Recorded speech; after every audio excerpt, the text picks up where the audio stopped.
Hello, जय हिंद, नमस्कार, Radhe Radhe aspirants. कैसे हैं आप सभी? होप सो सभी लोग बहुत अच्छे होंगे, मस्त होंगे, बिंदास होंगे, जबरदस्त होंगे। तो मैं अंशु, आपकी रीजनिंग एजुकेटर, एक बार फिर से आप सभी के साथ जुड़ चुकी हूँ आपके अपने परिवार स्टडी आईक्यू आरंभ पर। तो जैसा कि आप सभी जानते हैं, अपनी एक रीजनिंग की पूरी सीरीज चल रही है जिसमें हम बेसिक से लेकर पीवाईक्यूज सब कुछ करते हैं।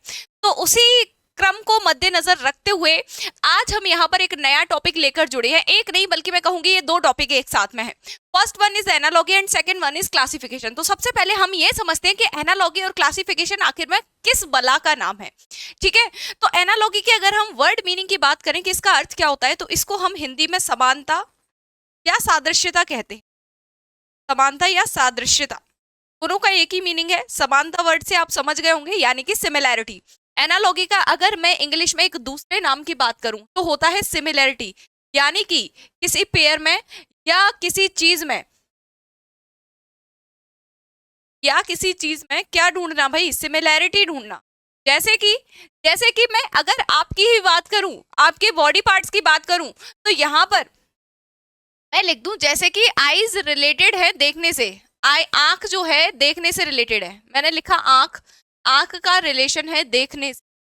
और यहां मैंने लिख दिया है कान, कान का रिलेशन किससे होगा भाई? If eye is related to see, then how will be ear related to which word? आप बता सकते हैं कि कान किससे रिलेटेड होगा? भाई आंख का काम है देखना, जिस तरीके से आंख का काम है देखना, ठीक उसी प्रकार से कान का क्या काम है? बताइए जल्दी से। जो हमारे ईयर्स होते हैं क्या काम करते हैं भैया? सुनने का काम करते हैं। तो यहाँ पर कान जो है सुनने से, ईयर से रिलेटेड हो जाएगा। क्लियर है? तो ये आपके क्या कहलाती है? समानता कहलाती है। अगर मैं यहाँ पर क्लासिफिकेशन के मीनिंग की बात करूं कि इसका हिंदी में मीनिंग क्या होता है, तो क्लासिफिकेशन को हम हिंदी में वर्गीकरण कहते हैं। क्या कहते हैं? वर्गीकरण। दोनों ही, ये जो एनालॉगी है और क्लासिफिकेशन, दोनों ही एक दूसरे के अपोजिट है मेरे भाई। जैसे कि यहाँ पर एनालॉगी में क्या है, हमें सिमिलर चीजें ढूंढनी है। क्लासिफिकेशन में क्या करना होगा, हमें सबसे अलग चीजें, यानी कि 4 आपके पास ऑप्शन होंगे ABCD, उसमें से 3 ऑप्शन ऐसे होंगे जो आपस में सिमिलर होंगे और चौथा एक ऑप्शन ऐसा होगा जो किसी ना किसी तरीके से उन बाकियों से अलग होगा। तो हमें यहाँ पर वो अलग वाली चीज ढूंढनी। अब वर्गीकरण, यहाँ पर जो क्लासिफिकेशन होता है इसके अदर नेम भी अब आजकल ट्रेंड में है, जैसे कि ऑड वन आउट, यानी कि विषम को चुनिए, हिंदी में बोलेंगे विषम को चुनिए, ऑड वन आउट। और इंग्लिश में एक वर्ड और आएगा आपके लिए, ऑड मैन आउट। ओके, इन दोनों का ही अर्थ होगा कि विषम को चुनिए। अब इसमें से कैसे चुनना होगा अलग, जैसे कि यहां पर भी एक एग्जांपल ले लेते हैं। जैसे कि मैंने अगेन आपके बॉडी पार्ट्स का ही एग्जांपल लिया, जैसे कि इधर हो गया आईज, ऑप्शन नंबर बी मैंने दिया आपको ईयर्स, ऑप्शन नंबर सी मैंने आपको दे दिया नोज, और ऑप्शन नंबर डी मैंने आपको क्या दे दिया? लंग्स। अब इन चारों में से क्या ऐसा है जो बाकियों से अलग हो सकता है? आप बता सकते हैं? बता सकते हैं तो कमेंट सेक्शन में बताइए भाई जल्दी से। आईज, ईयर, नोज और लंग्स, इन चारों में से कौन सा ऐसा है जो बाकियों से अलग है, और 3 ऐसे कौन से हैं जो आपस में सिमिलर हैं? तो आईज, ईयर और नोज की अगर मैं बात करूं तो ये आपके क्या एक्सटर्नल बॉडी पार्ट्स है, यानी कि बाहर से दिखाई देने वाले बॉडी ऑर्गन्स है आपके। और अगर मैं बात करूं लंग्स की, तो ये आपके क्या है? आंतरिक अंग है, यानी कि इंटरनल बॉडी ऑर्गन्स है। ओके, लंग्स क्या आपको दिखाई दे सकता है? नहीं दिखाई दे सकता, यानी कि वो हमारे शरीर के अंदर उपस्थित अंग है। ठीक है, और बाकी सारे जो आपके बॉडी पार्ट्स गिवन है, बॉडी ऑर्गन्स जो गिवन है, वो क्या है? एक्सटर्नल बॉडी ऑर्गन है, यानी कि बाहर आपके शरीर के अंग है। ओके, तो चलिए यहाँ पर इस ई क्रम को आगे बढ़ाते हुए अब हम ये जान लेते हैं कि यहाँ पर टाइप्स कितने बनते हैं। दोनों ही चीज के टाइप्स भी सेम है, दोनों ही टॉपिक है आपके एनालॉगी और क्लासिफिकेशन, इन दोनों के टाइप्स भी सेम है। अगर मैं टाइप नंबर 1 की बात करूं तो टाइप नंबर 1 में यहां पर आ जाएगा आपका वर्ड एनालॉगी, ले लीजिए वर्ड एनालॉगी या वर्ड क्लासिफिकेशन। टाइप 2 में आ जाएगा लेटर एनालॉगी या लेटर क्लासिफिकेशन। ओके, टाइप 3 आपका हो जाएगा नंबर एनालॉगी या नंबर क्लासिफिकेशन का। और टाइप 4 आपका किसका हो जाएगा? टाइप 4 आपका हो जाएगा या तो अल्फा न्यूमेरिक आप ले सकते हैं, या फिर टाइप 4 में आपका आता है नॉन वर्बल एनालॉगी या नॉन वर्बल क्लासिफिकेशन, या फिर जिसे हम फिगर एनालॉगी या फिगर क्लासिफिकेशन भी कहते हैं। ठीक है, तो ये इस तरीके से आपके 4 टाइप बनते हैं, जिनमें से अभी हम इस टाइप को नहीं करेंगे। इस टाइप को क्यों नहीं करेंगे? क्योंकि अभी हमारी जो सीरीज चल रही है एक, वो वर्बल सीरीज वाली चल रही है।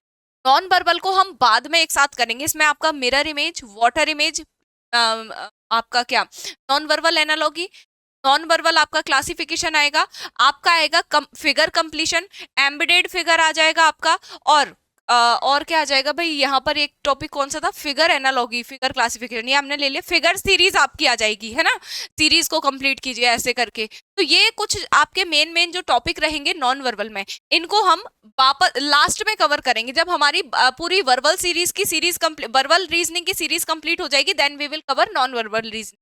क्लियर? तो ये सभी टाइप आज हम इसके कवर करने जा रहे हैं।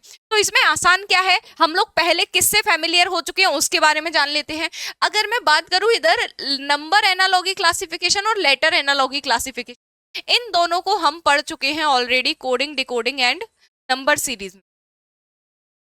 Coding, decoding and number series में हम ऑलरेडी पढ़ चुके। अब यहाँ पर खतरनाक चीज क्या हो सकती है हमारे लिए, हमारे लिए डेंजर, ये तो हमारे लिए प्लस पॉइंट हो गया, हमारे लिए नेगेटिव पॉइंट क्या है, नेगेटिव पॉइंट है हमारे लिए वर्ड एनालॉगी। वैसे मैं नेगेटिव नहीं कहूंगी, आप लोग बहुत होशियार हैं, आप लोग जीके जीएस भी बहुत अच्छे से कवर कर रहे हैं, दैट्स वाई मैं इसको नेगेटिव तो नहीं बोलूंगी। अब क्यों? क्योंकि वर्ड एनालॉगी, अब वर्ड से क्या आपका मतलब है, शब्दों से। अब क्या रीजनिंग के अपने कोई शब्द होते हैं, रीजनिंग की क्या कोई अपनी भाषा है? नहीं है ना। तो रीजनिंग बड़ा ही चालाक एक सब्जेक्ट है, वो क्या करता है, उसकी खुद की तो भाषा है नहीं, अब वो एक काम करता है, वो कहता है हिंदी से मदद लेता है, वो इंग्लिश से मदद लेता है, वो जीके जीएस से मदद लेता है। जीके जीएस में आपकी हिस्ट्री, पॉलिटी, ज्योग्राफी, साइंस, हर एक सब्जेक्ट को इंक्लूड करता है, यहां तक कि वो मदद लेता है आपकी डेली यूज की जो चीजें हैं, आपके अगर जो प्रोफेशन है, प्रोफेशंस की मदद लेता है, आपके जो जानवर हैं, जानवरों की मदद लेता है, उन सभी चीजों को मिलाकर ये अपने आप का वर्ड एनालॉगी और वर्ड क्लासिफिकेशन का एक पार्ट तैयार करता है। इसीलिए मैंने बोला था ये थोड़ा सा आपको टफ पड़ सकता है, क्योंकि यहाँ पर हिंदी के आपके पर्यायवाची यानी कि एंटोनिम, सिनोनिम्स भी आ सकते हैं। अगर मैं बात करूं जीके जीएस से रिलेटेड क्वेश्चन पूछ सकता है, जैसे कैपिटल और करेंसी से रिलेटेड। और अगर मैं बात करूं आपके जो इंस्ट्रूमेंट्स होते हैं, मेजरमेंट इंस्ट्रूमेंट हुए या म्यूजिकल इंस्ट्रूमेंट्स हुआ, इन सब से रिलेटेड क्वेश्चन आपसे पूछ सकता है। तो be prepare for all these things, ठीक है। वर्ड एनालॉगी पढ़ने के लिए, वर्ड क्लासिफिकेशन पढ़ने के लिए आपका जो शब्द भंडार है, जो आपकी वोकैब है, वो काफी विस्तृत होनी चाहिए। आपका वोकैब ज्ञान जो है काफी विस्तृत होना चाहिए, आपको हर एक चीज के बारे में ऑलरेडी पता होना चाहिए। इसके साथ ही साथ आपका जीके जीएस का पार्ट भी थोड़ा सा स्ट्रॉन्ग तो होना ही होना चाहिए। यहाँ पर साइंस से रिलेटेड भी क्वेश्चन आपको देखने को मिल सकते हैं। तो चलिए, आशा करती हूँ आप सभी को ये जो बेसिक वाला पार्ट था, इसमें कुछ ऐसा खास बेसिक था नहीं, बट जो भी कुछ बेसिक था वो मैंने अपनी ओर से आप लोगों को समझाने की कोशिश की है एक छोटी सी। तो होप सो आप सभी लोगों को ये अच्छे से समझ आया होगा। तो अब हम विदाउट वेस्टिंग एनी टाइम अब हम मूव करेंगे क्वेश्चंस की ओर। So today's question number 1 is on your screen. अच्छा, क्वेश्चन नंबर 1 तो आपकी स्क्रीन पर आएगा, लेकिन उससे पहले क्वेश्चन नंबर 1 आने के लिए हमें क्या चाहिए होगी, हमें फाइल भी तो चाहिए होगी। सो पहले फाइल डाउनलोड करते हैं, है ना, then we will move on the questions. चलिए आ जाते हैं जल्दी से क्वेश्चंस पर।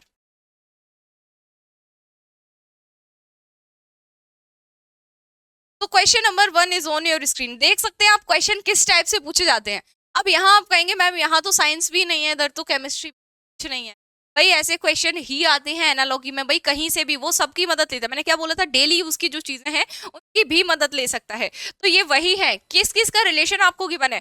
देखिए यहाँ क्या बोला है, चूज द ऑड पेयर, ये आपके ऑड वन आउट का क्वेश्चन है और यूपीपीएससी 2019 में पूछा गया है। क्या बोला गया है, जिस प्रकार से बॉटल मदिरा से, नहीं, यहाँ पर दो दो पेयर्स आपको दिए गए हैं, दोनों का आपस में कोई कनेक्शन होगा, वैसा ही सेम कनेक्शन इन 3 ऑप्शंस में होगा। एक चौथा ऑप्शन ऐसा होगा जो बाकियों से अलग होगा, तो उसी को आपको ढूंढना है। कह रहा है बोतल मदिरा, गेंद बल्ला, कप और चाय, और टर्टल और वाटर। ठीक है, यहाँ पर कप और कप ऑफ टी नहीं होगा, सिर्फ कप टी होगा, कप एंड टी, इस तरीके से ये डैश है बीच में। ठीक है, तो यहाँ पर एक बात आप समझिए, जो मदिरा होती है, जो वाइन होती है, वो बॉटल में भरी जाती है। अगर मैं बात करूं चाय की, तो चाय को कप में भरते हैं। पानी की बात करूं तो पानी घड़े में, जो मिट्टी का पॉट होता है ना, उसी को हम क्या बोलते हैं, घड़ा बोलते हैं। यहाँ पर थोड़ा सा लिखा हुआ गलत है, घड़ा इस तरीके से लिखा जाता है। ओके तो जो मिट्टी का पॉट होता है उसको हम घड़ा बोलते हैं, और उस घड़े का क्या काम होता है भाई, पानी भरने का काम उसमें किया जाता है, यानी कि उस घड़े के अंदर पानी को भरा जाता है। तो यहाँ पर जो पेयर है, यानी कि एक जो पहला वाला आपका इंस्ट्रूमेंट है या पहला वाला जो वस्तु है, आइटम है, उसमें क्या किया जा रहा है, दूसरे आइटम को अंदर फिल किया जा सकता है। लेकिन अगर मैं बात करूं ऑप्शन नंबर बी की, हम गेंद के अंदर बल्ले को भर नहीं सकते, इसलिए ऑप्शन नंबर बी जो है बाकियों से अलग हो जाएगा। तो ऑप्शन नंबर बी जो है इसका राइट आंसर हो जाएगा। चलिएगा आगे चलते हैं नेक्स्ट क्वेश्चन पर। कह रहा है कि जो रिलेशन 3 और 11 में है वैसा ही सेम रिलेशन 4 का किसके साथ होगा? बताइए भाई, 7 का किसके साथ होगा? हाउ इज, क्या लिखा है, which relation will be same as that in 3 and 11? बताइए जी, बताइए जल्दी से भाई, आंसर आना चाहिए जल्दी से। अब देखिए इधर पे लॉजिक क्या है, 3 और 11 में क्या रिलेशन हो सकता है? आप सभी जानते हैं 3 का स्क्वायर होता है 9, ओके, और 9 में अगर मैं 2 ऐड करूं तो ये हो जाएगा 11। ठीक वैसे ही 7 के स्क्वायर की अगर मैं बात करूं, 7 का स्क्वायर होता है 49, 49 में मैं 2 ऐड करूंगी तो ये हो जाएगा क्या, 51। So option number D 51 will be the right answer. Let's move on to the next question. चलिए जी, कह रहा है hate is related to love in the same way as create is related to. जिस प्रकार से हेट का relation, प्यार का रिलेशन घृणा से है, उसी प्रकार से सृजन का रिलेशन जो है वो किससे होगा? अब आप यहाँ पर वर्ड्स को देखकर समझ पा रहे होंगे कि ये जो वर्ड्स हैं किस सीक्वेंस में गिवन है। प्यार और घृणा, घृणा का मतलब नफरत भी हो सकता है, यानी कि यहाँ पर जो वर्ड्स हैं एक दूसरे के क्या है, क्या है भाई, एंटोनिम्स है, विपरीत शब्द है, जो कहते हैं उल्टे क्रम में, मतलब एक दूसरे के उल्टे होना, वही। तो यहाँ पर सृजन का मतलब होता है किसी भी चीज का क्रिएशन करना, किसी भी चीज को बनाना। तो बनाने का विपरीत क्या हो जाएगा, बनाने के विपरीत हो जाएगा बिगाड़ना या फिर नष्ट करना। तो option number C will be the right answer, destroying. Okay, चलिए नेक्स्ट क्वेश्चन का आंसर कीजिए। यहाँ पर 4 ऑप्शन आपके पास हैं, बताइए जल्दी से इनमें से कौन सा ऐसा है एक जो बाकियों से अलग है। ये सारे के सारे अभी ऑड वन आउट के क्वेश्चंस आपके चल रहे हैं। सारे क्वेश्चन किसके हैं मेरे भाई, ऑड वन आउट, यानी कि विषम को चुनिए के। चलिए जी बताइए जल्दी से बताइए, क्लासिफिकेशन का पार्ट आपका चल रहा है अभी। जल्दी से एनालॉगी का भी एक क्वेश्चन आएगा अभी आपके सामने, बस इंतजार करते रहिए, सब्र कीजिए भाई, सब्र का फल मीठा होता है, ये तो सुना ही होगा कि सब्र का फल मीठा होता है जी। चलिए आंसर आना चाहिए, बहुत इजी क्वेश्चन है इसका, तो आंसर एटलीस्ट आना ही आना चाहिए। देखिए अब यहाँ पर क्या सीक्वेंस चल रहा है, जोड़ घटाओ गुणन और भिन्न। एक बात मुझे बताइए, अगर मैं बात करूं एडिशन की, अगर मैं बात करूं सब्ट्रैक्शन की, अगर मैं बात करूं मल्टीप्लिकेशन की, तीनों ही किसका एक पार्ट है, मैथमेटिकल ऑपरेशन का पार्ट है। यानी कि इन सभी चीजों से हम क्या कर सकते हैं, किसी भी नंबर्स के बीच कोई भी ऑपरेशन कर सकते हैं या तो कोई भी इक्वेशन बना सकते हैं। बट अगर मैं बात करूं फ्रैक्शन की, तो ये क्या है, ये नंबर्स का ही एक पार्ट है, ये नंबर्स में होने वाले ऑपरेशंस है। और ये क्या है, ये जो फ्रैक्शन है ये नंबर्स का ही एक पार्ट है। अभी आगे चल के जब आप नंबर सिस्टम पढ़ोगे उसमें आएंगे रेशनल नंबर और इरेशनल नंबर, तो ये आपका रेशनल नंबर का पार्ट होता है जो भिन्न यानी कि फ्रैक्शन होते हैं। तो option number D will be the right answer. Option number जो डी है बाकियों से क्या है, अलग है। चलिए जी नेक्स्ट क्वेश्चन नंबर 5 का आंसर बताइए। यहाँ भी आपको किसका, ऑड वन आउट का ही एक क्वेश्चन है जो कि आपका अगेन यूपीपीएससी में ही पूछा गया है। यहाँ कह रहा है पक्षी, कीड़ा, हवाई जहाज, पतंग, इनमें से, इन सभी में से कौन सा ऐसा है जो बाकियों से अलग है? क्या लगता है आपको, पक्षी अलग होगा, कीड़ा होगा, या हवाई जहाज या पतंग? आप अगर लिविंग और नॉन लिविंग को टारगेट कर रहे हैं तो यहाँ पर 2 लिविंग है 2 नॉन लिविंग है, यानी कि एक आपको ऑड नहीं मिलेगा, 2-2 का पेयर बन रहा है, लेकिन आपको तो एक ही अलग ढूंढना है। तो ऐसे देखो, मैं आपको एक बात बता, जब भी आप ऑड वन आउट के क्वेश्चन करते हैं यानी कि आपको क्लासिफाइड करना है चीजों को या फिर इनमें से एक सबसे अलग चीज ढूंढनी, तो आप एक काम कीजिए, आपको कोई भी चीज जब अलग ना मिले तो आपका दिमाग उस टाइम पे इस बात पर फोकस करना चाहिए कि इन चारों में सिमिलैरिटी क्या है। अगर आपको उन चारों में कोई भी एक अलग नहीं मिल पा रहा है तो आप एक ऐसी चीज ढूंढो जो 3 चीजों में सिमिलर है। इन चारों ऑप्शन में सिमिलैरिटी ढूंढना शुरू कर दो अगर आप अलग चीज नहीं ढूंढ पा रहे हो। अब जैसे ही आप सिमिलैरिटी ढूंढना शुरू करोगे तो आपको क्या नजर आएगा, पक्षी भी उड़ता है, कीड़ा भी उड़ सकता है, सॉरी पक्षी भी उड़ सकता है, कीड़ा नहीं उड़ता है, हवाई जहाज भी उड़ता है, पतंग भी उड़ती है, लेकिन ये जो कीड़ा है ये नहीं उड़ता है। तो ऑप्शन नंबर बी जो है आपका राइट आंसर हो जाएगा इस बिहाफ पर। क्लियर। आगे चलिएगा नेक्स्ट क्वेश्चन पर। अगेन कह रहा है इनमें से सब में से हमें और मतलब अलग एक चीज को बतानी है कि कौन सा ऐसा एक यूनिट है, ये मेजरमेंट करने वाली, किसी भी चीज को मेजर करने वाली यूनिट आ गए, चाहे तो वो लिक्विड हो चाहे तो सॉलिड हो, है ना, कोई भी चीज हो, मेजर करने की यहाँ पर यूनिट्स आपको गिवन है। कौन कौन सी यूनिट है भाई? ग्राम है, लीटर है, टन है और क्विंटल है। तो इनमें से सबसे अलग क्या हो सकता है? मैं अगर कहूं ग्राम, टन और क्विंटल के बारे में, तो ये सारे आपके सॉलिड्स वगैरह को मेजर करने के इंस्ट्रूमेंट है ना, सॉलिड्स वगैरह को इनसे मेजर किया जाता है। लेकिन जो आपके लीटर है, आपका जो लीटर है, इसके द्वारा हम किसको मेजर करते हैं? जितने भी सभी लिक्विड चीजें होती है, जो भी सभी तरल पदार्थ होते हैं, जैसे कि दूध हो गया, पानी हो गया, ठीक है, आपकी कोल्ड ड्रिंक हो गई, 2 लीटर की बोतल आती है ना, 2 किलो की तो नहीं आती ना, 2 लीटर की कोल्ड ड्रिंक की बोतल आती है। तो लीटर से हम किसको, लिक्विड को मेजर करते हैं, बाकी सभी से हम लिक्विड को मेजर नहीं कर सकते। That's why litre is different from others. चलिए next question. Again question number 7 odd one out का एक क्वेश्चन है, जल्दी से आंसर करेंगे सभी लोग। आप सभी के आंसर्स का वेट रहता है, मुझे ईगरली वेटिंग फॉर योर आंसर्स। तो आंसर किया कीजिए, मुझे अच्छा लगता है, मुझे मजा आता है। और एक और क्वेश्चन मैं आप लोग के लिए यहाँ छोड़ना चाहती हूँ। क्या आपको रीजनिंग की जो क्लासेस हैं यूं ही रिकॉर्डेड फॉर्मेट में चाहिए, या आप चाहते हैं कि एक आध दिन मेरे साथ लाइव आकर आप रूबरू होकर पढ़ना चाहते हैं? बताइए, इस क्वेश्चन का आंसर मुझे चाहिए। अब इस क्वेश्चन का आंसर सिर्फ वही लोग कर पाएंगे जो लोग पूरा वीडियो देखते हैं, वो लोग नहीं कर पाएंगे जो बीच में शुरू में चलाया, थोड़ा सा पढ़ा, फिर बीच में छोड़ दिया, मन नहीं कर रहा है, नहीं पढ़ना है। अब जो शुरू से लेकर लास्ट तक पढ़ रहा है, वो इस क्वेश्चन को सुन भी पाएगा और इस क्वेश्चन का आंसर भी कर पाएगा, है ना। तो चलिए अब यहाँ पर अपने क्वेश्चन पर आते हैं। कह रहा है यहाँ पर डिफरेंट को चूज करना है। क्या है? अंगूठी, चूड़ी, टायर और प्लेट। इनमें से कौन से में से बाकियों में कौन सा ऐसा है जो बाकियों से अलग हो सकता है? अब देखो, अंगूठी, चूड़ी और टायर की अगर मैं बात करूं, तो इनका जो शेप होता है, ये जो अंदर का इनका पार्ट होता है, ये क्या होता है? खोखला होता है, यानी कि इसमें स्पेस होता है अंदर, है ना। जैसे अंगूठी में हम लोग फिंगर डाल सकते हैं, और चूड़ी की अगर मैं बात करूं तो यहाँ पर हाथ में पहनी जाती है, यानी कि किसी भी चीज में पहन सकते हैं। अगर मैं टायर की बात करूं, तो टायर का भी जो बीच वाला पार्ट होता है वो खाली होता है, पूरा भरा हुआ नहीं होता है। तो अगर मैं प्लेट की बात करूं, तो प्लेट का जो पूरा पार्ट होता है एकदम फ्लैट सरफेस होता है, यानी कि वहां पर आर पार हो जाने की जगह नहीं होती है। तो option number D will be the right answer. Next, यहां पर कह रहा है ये जो आपको वर्ड्स दिए गए हैं, इन सभी वर्ड्स को मिलाकर एक लॉजिकल सीक्वेंस बनाना है, जो कि एक प्रॉपर, जिनसे हम एक ऐसा सीक्वेंस बनाएं कि एक प्रॉपर वो क्या दे, एक प्रॉपर मतलब उसका निकल के आना चाहिए कि हाँ, अगर हमने इन वर्ड्स को इस सीक्वेंस में लगाया है तो ये क्रम जो है इस चीज को निर्धारित कर रहे हैं। ठीक है, एक प्रॉपर मीनिंगफुल जो है सीक्वेंस आपको बनाना है। तो कैसे बनाएंगे? वर्ड्स देखिए क्या क्या है। वर्ड्स है आपके देश, फर्नीचर, जंगल, लकड़ी, वृक्ष। चलिए जी, बनाइए एक सीक्वेंस इन सभी को मिलाकर। देखिए, अगर मैं बात करूं यहां से सीक्वेंस बनाने की, तो सबसे पहले मैं देश को चुनना चाहूंगी। पहले नंबर पर आएगा देश। देश के अंदर होते हैं जंगल, थर्ड नंबर लिया। फिर जंगल में होते हैं वृक्ष, फिफ्थ नंबर। वृक्ष से हमें लकड़ियां प्राप्त होती है और लकड़ियों से फर्नीचर बनता है। तो ये सीक्वेंस हमने बनाया। ठीक है, अब इसका अपोजिट सीक्वेंस भी जा सकता है।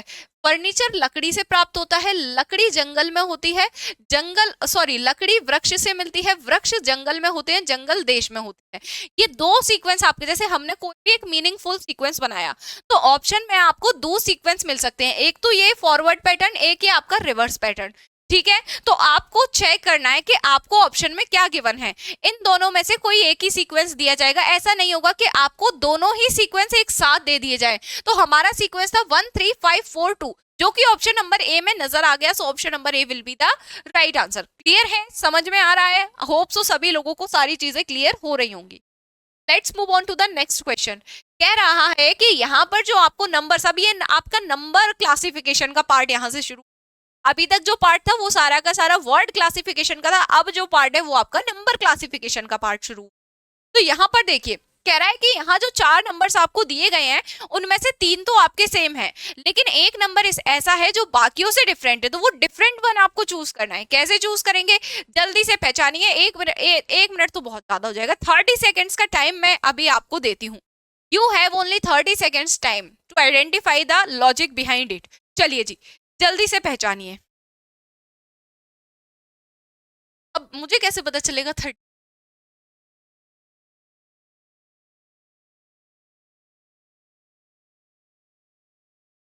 सोचो सोचो भाई, दिमाग पे डालने की कोशिश करो, क्या लॉजिक हो, आ जाइए।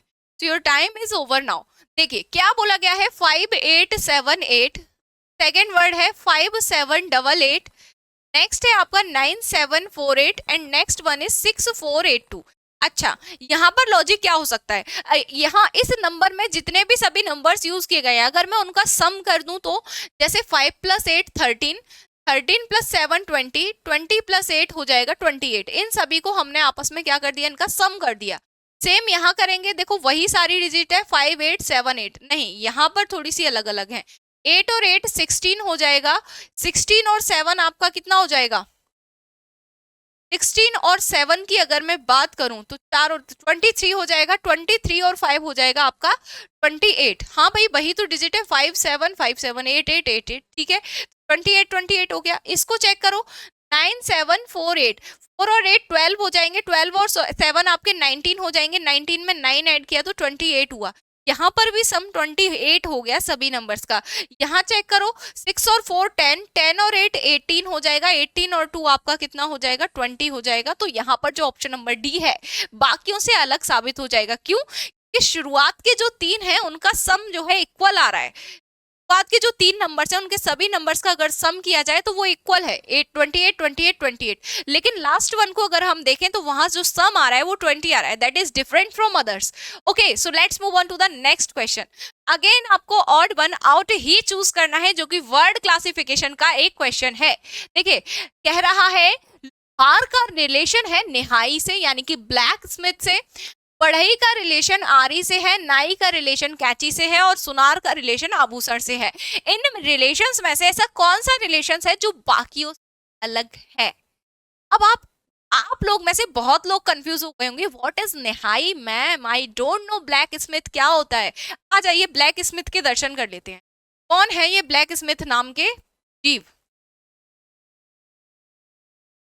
ब्लैक स्मिथ, यहाँ जैसे ही हमने लिखा, इमेजेस निकाल लेते हैं ना भाई, ब्लैक स्मिथ जैसे ही हमने लिखा तो हमें पता चला ये जो ब्लैक स्मिथ है, ये जो रखा है ना ये लोहे का औजार, यही आपका ब्लैक स्मिथ है मेरे भाई। यानी कि जो आपका लोहार होता है, तो आपका लोहार होता है उसके काम करने का ही एक औजार है क्या, ब्लैक स्मिथ। ओके, आरी तो सभी लोग जानते होंगे। आरी अगर मैं यहाँ लिखूं आरी, आरी तो देखो सभी लोग जानते होंगे, इससे फर्नीचर वगैरह जब बनता है तब ऐसे आरी चला के लकड़ी वगैरह को काटने का काम किया जाता है, तो ये आपकी आरी कहलाती है। ओके चलिए जी, कैंची सीजर्स सभी लोग जानते होंगे, नाई इस्तेमाल करता है बाल काटने के लिए। अच्छा, ये सभी क्या है, लोहार का जो औजार है, जो इक्विपमेंट है वो क्या है, ब्लैक स्मिथ है। अगर मैं बात करूं कारपेंटर की, उसका इक्विपमेंट हमें दिया गया है आरी यानी कि 100। अगर हम बार्बर की बात करें तो उसके काम करने का जो औजार है, जो इक्विपमेंट है वो क्या होता है, कैंची होता है। तो मुझे एक बात बताइए, क्या सुनार के काम करने का कोई इक्विपमेंट है, आभूषण? नहीं भाई, सुनार तो आभूषण का निर्माण करता है।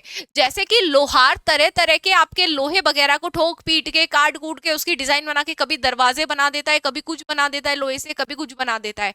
और जो फर्नीचर बढ़ई है वो क्या बनाता है, फर्नीचर बनाता है, ठीक है। और जो नाई तो देखो भाई बाल बनाता है आपके, है ना, नाई क्या बनाता है भाई, बाल बनाता है। और अगर मैं बात करूं सुनार की तो ये आभूषण बनाता है। तो यहाँ पर जो सबसे गलत पेयर है वो दिया गया है ऑप्शन नंबर डी का। अगर यहाँ पर सुनार का कोई औजार, सुनार के काम करने का कोई औजार दे देते जिससे सुनार क्या बनाते हैं, आभूषण बनाते हैं। उनके पास एक तो ऐसे वो होता है पाइप जैसा जिसमें से ऐसे आग निकलती है, उससे पिघलाते हैं वो सोने, है ना, छोटे छोटे से हथौड़े टाइप के कुछ हैं, उनको कुछ हैं, अभी मुझे नहीं पता है क्या बोलते हैं। आप लोगों में से कोई सुनार हो तो जरूर बताइएगा, है ना, आप लोगों में से कोई सुनार हो तो जरूर बताइएगा कि सुनार का औजार क्या होता है। चलिए आगे बढ़ते हैं अगले क्वेश्चन पर। अब यहाँ से शुरू होते हैं आपके एनालॉगी की, यहाँ से आपकी एनालॉगी, ये जो क्वेश्चन होते हैं ना पेयर्स में जो आते हैं, that is called your analogies question. जैसे कि यहाँ आपको रिलेशन गिवन है, वैसा ही सेम रिलेशन आपको ढूंढ, जैसे कि निर्दयी का रिलेशन, अनकाइंड का रिलेशन काइंड से गिवन है, वैसा ही सेम रिलेशन इनएक्शन का किससे रिलेटेड होगा, किससे होगा बताइए, निष्क्रियता का संबंध किससे होगा। निष्क्रिय मतलब बेजान पड़े रहना, आलसियों की तरह कुछ काम धंधा नहीं करना। मम्मी कहती है मैं पड़े रहते हो बस खा पी के, क्या ही दिक्कत है, कुछ काम करना नहीं है, बस मैं ही सारे दिन लगी रहूं, मैं तो नौकरानी हूं ना, है ना, सुनने को मिलते होंगे जरूर लेक्चर, है ना। इंडियन मॉम से हम भली भांति परिचित है, सारी इंडियन मॉम्स एक जैसी होती हैं, टिपिकल इंडियन मॉम, है ना, लेकिन प्यार बहुत करती हैं। सुनाए चाहे कुछ भी, बिना खाना खाए नहीं सोने देंगी, चप्पल बेशक अभी अभी बजी हो पर खाना जरूर मिलेगा। चलिए आ जाइए। तो यहाँ पर जो रिलेशन है आपका अपोजिट लेटर्स का रिलेशन है। जिस प्रकार से निर्दयी का अपोजिट जो होता है दयालु होता है, उसी प्रकार से निष्क्रिय का रिलेशन किससे हो जाएगा भाई? निष्क्रिय का रिलेशन अगर मैं बनाऊं तो सजगता से हो जाएगा, यानी कि विजिलेंस से हो जाएगा। क्लियर? यानी कि सजगता का मतलब सतर्क रहना, एकदम से एक्टिव रहना, चारों ओर अपना दिमाग दौड़ाते रहना। ठीक है, आगे चलते हैं अगले प्रश्न पर। अब यहाँ पर देखिए, यहाँ पर ये क्या गिवन है हमें रिलेशन। अब यहाँ पर फिर से अपना क्लासिफिकेशन का, यानी कि देखो जहां पर अपन को 4 ऑप्शन गिवन हो सिर्फ, और कुछ नहीं दिया हो, 4 ऑप्शन के अलावा और कुछ भी नहीं दिया हो, और ऊपर लिखा हो कि 4 में से 3 जो है एक समान है और एक बाकियों से अलग है, उसे अलग को चुनना है, तो वहां पर समझना है आपको क्लासिफिकेशन का क्वेश्चन है। और अगर आपको शब्द युग्म दिए गए हो, 2 आपको वर्ड्स का पेयर दिया गया हो, नंबर्स का पेयर दिया गया हो, लेटर्स का पेयर दिया गया हो, वहां पर क्या आप समझ जाइएगा कि ये एनालॉगी। आइए चलिए देखते हैं। 4 का रिलेशन 63 से है, 1 का रिलेशन 0 से है, 5 का रिलेशन 124 से है, 2 का रिलेशन 9 से है। अब यहाँ पर बाकियों से अलग क्या हो सकता है? देखिए 4 का रिलेशन अगर मैं 63 से बनाऊं तो कैसे बनेगा? आप सभी जानते हैं 4 का क्यूब 64 होता है, 64 माइनस 1 करेंगे तो ये आएगा 63। 1 का क्यूब क्या होता है? 1 का क्यूब 1 होता है, 1 माइनस 1 करेंगे तो आएगा 0। 5 का क्यूब होता है 125, 125 में से 1 माइनस करेंगे तो 124 आएगा। 2 का क्यूब क्या होता है? 2 का क्यूब होता है 8, 8 में से 1 माइनस करते तो 7 आता। बट हमें यहाँ क्या दिया गया है? 8 के क्यूब में 2 के क्यूब में +1 करके हमें गिवन है 9। तो बाकियों से अलग यही भैया है, जब सभी माइनस कर रहे हैं तो ये लीक से अलग हटके चलने की कोशिश कर रहे थे, कह रहे थे हम कुछ नया करते हैं, लेकिन इनको क्या पता था कि ये पकड़े जाएंगे। ठीक है, आगे चलिएगा, अगले प्रश्न का उत्तर देंगे। अगेन आपका किसका क्वेश्चन है? ऑड वन आउट का। जल्दी से अब आप सभी लोग का आंसर आना चाहिए।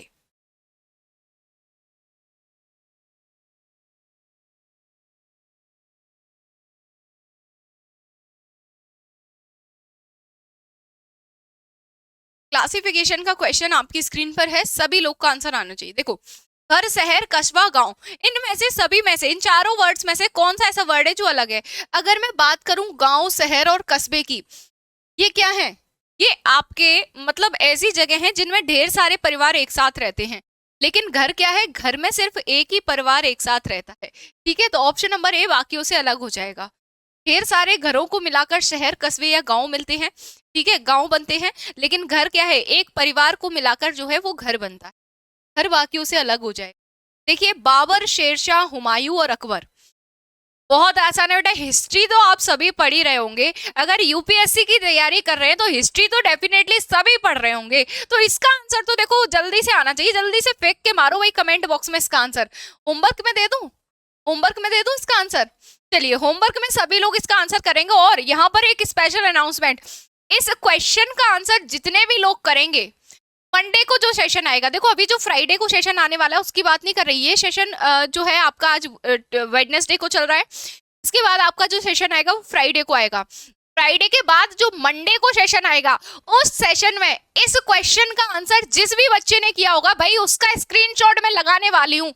हमारे क्लास के पहले पेज पर उन सभी बच्चों के आंसर का स्क्रीनशॉट होगा जिसने इस क्वेश्चन का आंसर किया है। ठीक है, और भाई सही आंसर, जिसने भी सही आंसर किया होगा विद रीजन, आंसर मुझे विद रीजन चाहिए। और भाई कसम है तुम्हें यूपीएससी की, जो अगर किसी ने नेट पे सर्च किया इसका आंसर, तो यूपीएससी के एस्पायरेंट हो भाई, इसका आंसर नेट पे सर्च करके अगर तुम ढूंढ रहे हो तो फिर शर्म है तुम पर, क्योंकि ये तो हम बचपन से पढ़ते आ रहे हैं मेरे भाई, इसमें गलती नहीं होनी चाहिए।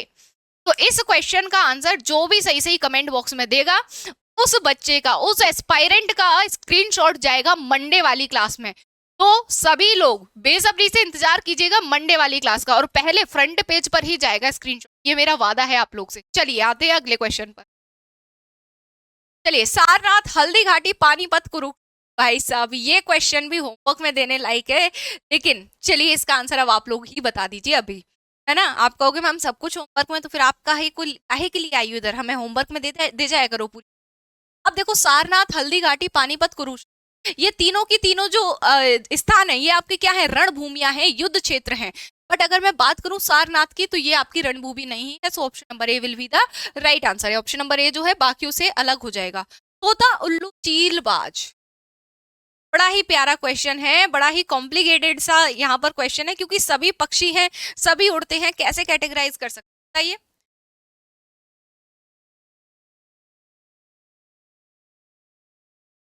बताइए भाई, जल्दी से आंसर आना चाहिए। देखिए यहाँ पर अगर हम कैटेगराइज करना चाहें तो इस तरीके से कर सकते हैं। तोता जो है आपका वेजिटेरियन पक्षी है ना, कतई पंडित जी के घर में जन्मा हुआ वेजिटेरियन पक्षी है। और जबकि उल्लू चीलबाज ये सब क्या है, मीट मांस खाने वाले मांसाहारी पक्षी हैं। तो यहाँ पर ऑप्शन नंबर जो ए है बाकियों से अलग हो जाएगा। ये भाई राधे राधे बोलने वाला इंसान है, ये पंडित जी के घर में जन्मा है, इसको मत छेड़ो भाई, इनके साथ में मत मिला, मांसाहारी लोग भाई। चलिए जी, ये हंसी मजाक की बातें बंद करते हैं, अब आते हैं सीरियसली अपने क्वेश्चन पर। एनालॉगी, लेटर एनालॉगी का क्वेश्चन है। जिस प्रकार से मैंगो का रिलेशन, देखो जो आपकी एनालॉगी होती है ना, इसमें ये जो रेशियो लगा होता है ये एक पेयर को शो करता है। ये जो इतना पार्ट है ये एक पेयर को रिप्रेजेंट कर रहा है कि ये वाला जो पेयर है इसमें आपस में जो कनेक्शन बन रहा है वैसा ही सेम रिलेशन ये जो प्रपोर्शन का साइन है इसके बाद वाले पेयर में बनाना है। यानी कि जिस प्रकार से मैंगो रिलेटेड है OCPIQ से, मैंगो का रिलेशन किससे है, OCPIQ से, सेम वैसा ही रिलेशन एप्पल का किसके साथ होगा, सेम वैसा ही रिलेशन एप्पल का किसके साथ होगा, ये हमें बताना है। अब रिलेशन पता करने के लिए समझ आ रहा है कुछ कुछ, मैंने क्यों बोला था कोडिंग डिकोडिंग अच्छा है, जो है एनालॉगी में काम आएगा, क्लासिफिकेशन में काम आएगा। अब समझ आया क्यों बोला था, ये कोडिंग डिकोडिंग ही है आपका। M13 A1 N14 G7 O50, ये सारी इनकी क्या हो गई, ये सारी इनकी प्लेस वैल्यूज हो गई। प्लेस वैल्यू तो आप सभी को लर्न होंगी, क्योंकि कोडिंग डिकोडिंग का टॉपिक तो आप लोगों ने पहला वाला पार्ट 1 तो जरूर पढ़ा होगा। अगर नहीं पढ़ा तो प्लीज जाके पढ़ लेना भाई, जो इतनी बढ़िया मैंने आपको ट्रिक्स बता रखी है वहां से मजा ही आ जाएगा। O15 C3 P16 I9 Q17, क्या डिफरेंस है, यहाँ +2 हुआ, यहाँ +2, यहाँ +2, यहाँ +2, यहाँ +2, यानी कि +2 की एक सीरीज चल रही है सभी लेटर्स में। सेम हम यहाँ कर देंगे 1 + 2 3 यानी कि C, P की प्लेस वैल्यू 16 + 2 18 यानी कि R, अगेन R आ जाएगा, L + 2 कितना हो जाएगा 14 यानी कि N, और E + 2 5 और 2 7 यानी कि G। तो CRRNG, option number A will be the right answer. CRRNG, option number A will be the right answer. Let's move on to the very next question. जिस प्रकार से इलाहाबाद का रिलेशन इस वर्ड से है, सेम उसी प्रकार से वाराणसी का रिलेशन किससे होगा। जल्दी से अपना कोड वाला कोडिंग डिकोडिंग वाला जो है दिमाग दौड़ाना शुरू कर दो। यहाँ पर कौन सी कोडिंग आपको दी गई है जल्दी से पहचानो और आंसर कमेंट बॉक्स में फेंक के मारो भाई, जल्दी से सभी लोग का आंसर आना चाहिए भाई। देखिए जरा क्या रिलेशन बन रहा है, ALLAHABAD, इलाहाबाद, इसका क्या रिलेशन है, DABAHALLA। अब यहाँ पर अगर आप देखेंगे कि लेटर्स तो सारे के सारे वही यूज हो रहे हैं, लेटर्स तो सारे के सारे वही यूज हो रहे हैं, बस जो सीक्वेंस है वो बदला गया है। कैसे, ए फर्स्ट में था, लास्ट में, देन एल, देन ये एल, देन आपका क्या ए आ गया, एच आ गया, ABAD, यानी कि जो पैटर्न है कौन सा है, रिवर्स पैटर्न है, रिवर्स पैटर्न में रख दिए गए हैं। सेम आप वाराणसी में अप्लाई कर दो, ISANARAV, ISANARAV, option number D will be the right answer. Check कर लीजिएगा, कभी ऑप्शन में जल्दबाजी में एक्साइटमेंट में गलत आंसर टिक कर जाए, है ना, ऑप्शन को तसल्ली से देखना है। ISANARA और लास्ट में वी, लास्ट में वी। कभी कभी ये देखो सारे के सारे ऑप्शन कितने सिमिलर हैं, तो जल्दबाजी में कभी कभी क्या होता है, ऑप्शन गलत ऑप्शन पर हम लोग टिक लगा जाते हैं। एक्सप्लेनेशन हमारा सही होता है, आंसर सही आया होता है, बट क्या होता है जल्दबाजी के चक्कर में, है ना। तो चलिए आगे चलते हैं, क्योंकि मैं ऐसा बहुत करती हूँ, मैं जल्दबाजी में, इतनी जल्दबाजी में रहती हूँ और गलत ऑप्शन पर टिक मार देती हूँ जल्दी से, खुशी खुशी में, एक्साइटमेंट में होता है ऐसा।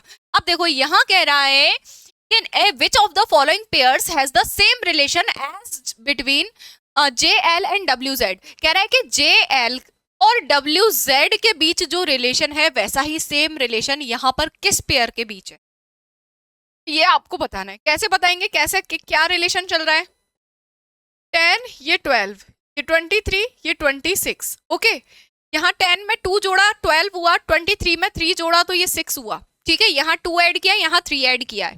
तो ऐसा ही एक पेयर आपको उठाना है कि जिसमें फर्स्ट पेयर में 2 का ऐड हो रहा हो, यानी कि 2 का डिफरेंस जा रहा हो, सेकंड पेयर में 3 ऐड हो रहा है, यानी कि 3 का डिफरेंस जाता हो। तो आ जाइए, लेट्स चेक इट। ए से सी भाई 2 ऐड हो रहा है, आर से यू यहाँ 3 ऐड हो रहा है, सेम रिलेशन मिल गया भाई। दूसरा चेक करो, ए से बी नहीं हो रहा, क्रॉस कर दो। पी से आर यहाँ 2 ऐड हो रहा है, एल से एम यहाँ 1 ही ऐड हो रहा है, इसको भी बाय कर दो। टी से यू 1 ऐड हो रहा है, इसको भी बाय कर दो। तो ऑप्शन नंबर जो ए है वही आपका राइट आंसर हो जाएगा। आगे चलिएगा, नेक्स्ट क्वेश्चन का आंसर करेंगे। अब यहाँ क्या कह रहा है ना, लोगी वर्ड वाली है ये, कह रहा है डॉक्टर और नर्स में वही संबंध है जो पुलिस इंस्पेक्टर का किससे है।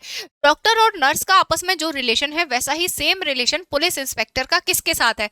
मैडम पिस्तौल के साथ है, जैसे डॉक्टर के साथ में नर्स रहती है वैसे पुलिस इंस्पेक्टर के साथ में पिस्तौल रहती है ना। बहुत सारे लोगों के दिमाग में आया होगा, किसी किसी के दिमाग में तो आ गया होगा मैडम चोर के साथ है, मैडम चोर, पुलिस इंस्पेक्टर चोर को पकड़ता है ना।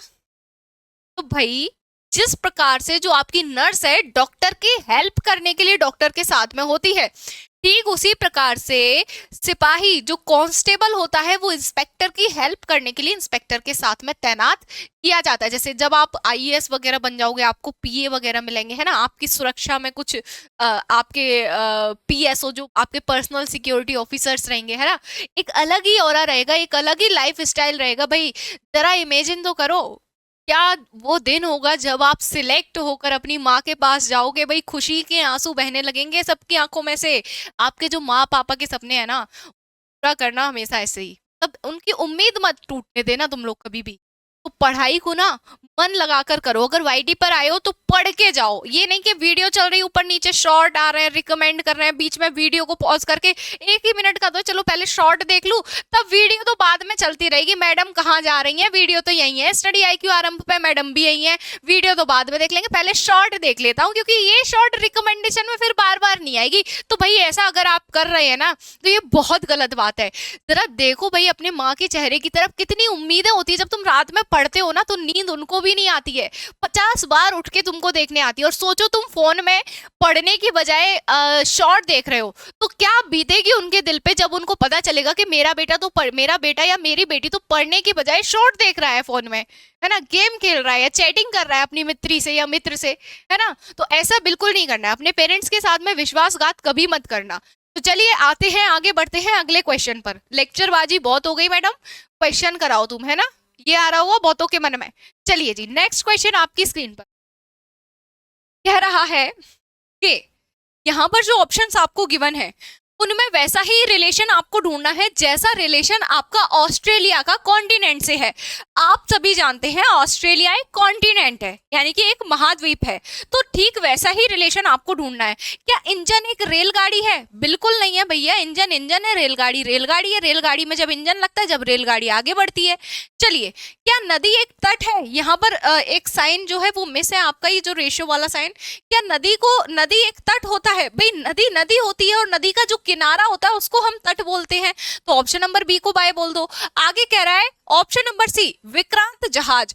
हाँ भाई, इसको हम वेलकम करेंगे क्योंकि विक्रांत जो है INS विक्रांत क्या है, एक जहाज, एक वॉरशिप है। तो option number C will be the right answer.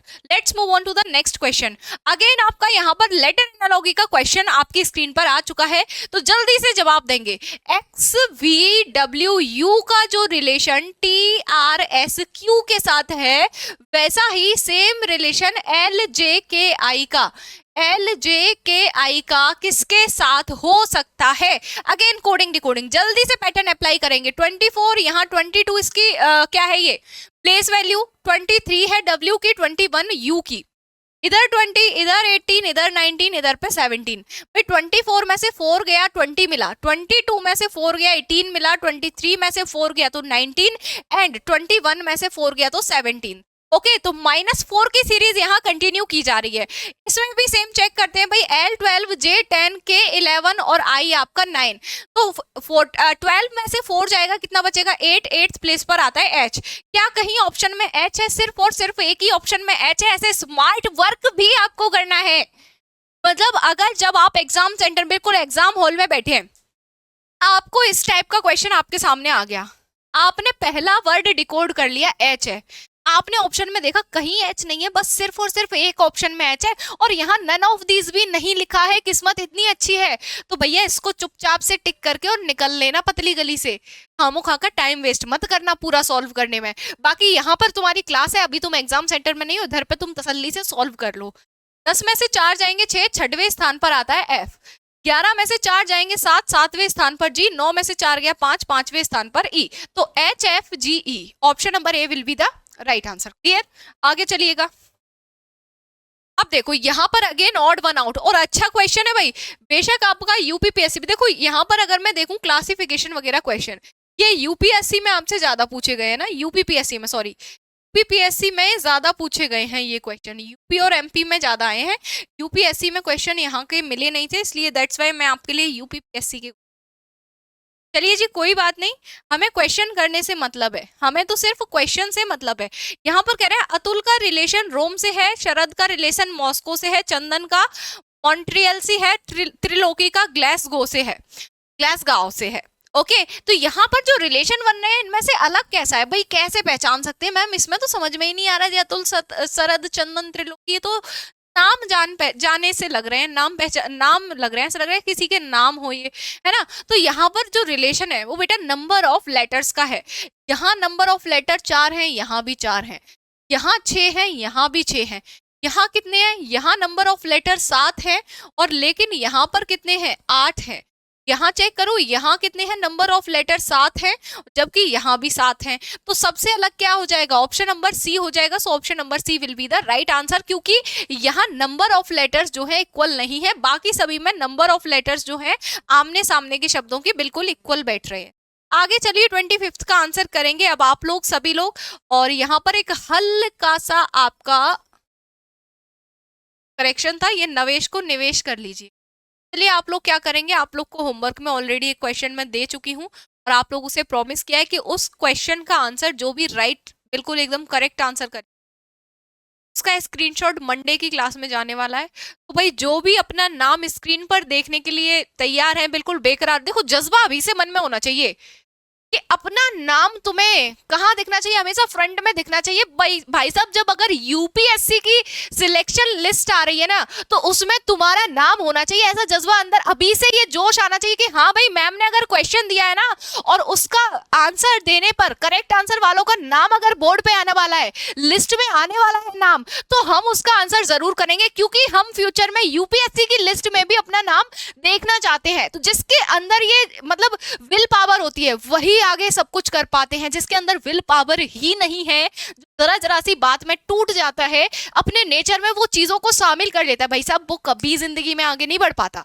चलिए तो इसी के साथ में इस क्वेश्चन का सॉल्यूशन और देखते हैं। ये आज का अंतिम प्रश्न है आपका। देखो कह रहा है एंट्री का रिलेशन इन्वेस्टमेंट से है, साइलेंट का रिलेशन टॉकेटिव से है, पास्ट का रिलेशन फ्यूचर से है, और रिवॉर्ड का रिलेशन रिब्यूक से है। तो यहाँ पर आप देखेंगे तीनों क्या है, एंटोनिम्स है, यानी कि अपोजिट्स है, जबकि यहाँ पर अपोजिट नहीं है। प्रवेश का जो अपोजिट होता है, जो एंट्री का अपोजिट होता है वो क्या होता है, निषेध होता है, रेस्ट्रिक्ट से होता है, यानी कि ऑप्शन नंबर जो ए है ये बाकियों से अलग है। निवेश का मतलब होता है इन्वेस्टमेंट करना, और प्रवेश का मतलब किसी भी रूम में एंटर करना, किसी भी जगह पर अंदर एंटर करना, वो आपका क्या कहलाता है, प्रवेश कहलाता है।